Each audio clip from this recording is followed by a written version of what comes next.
Hi friends and family members అందరికీ hi అండి. ఇదిగో చూడండి మన ఇంట్లో ఏం చేస్తుందో మా పాప మిరపకాయ బజ్జీలు చేస్తుంది.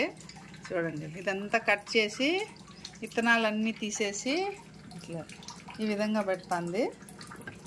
మళ్ళా ఇంకా ఏం చేస్తుందో మళ్ళీ చూపిస్తాను.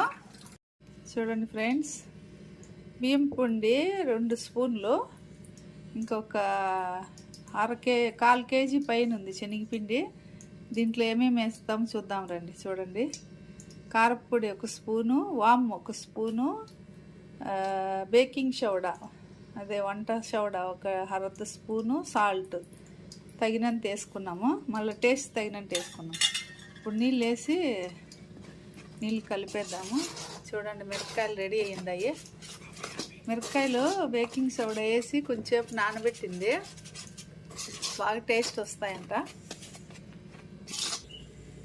చూడండి ఆయిల్ హీట్ ఎక్కింది.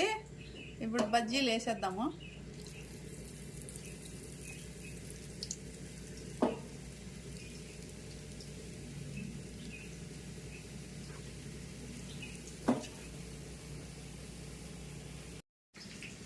చూడండి ఫ్రెండ్స్, మిరపకాయ బజ్జీలు రెడీ అయిపోయినాయి.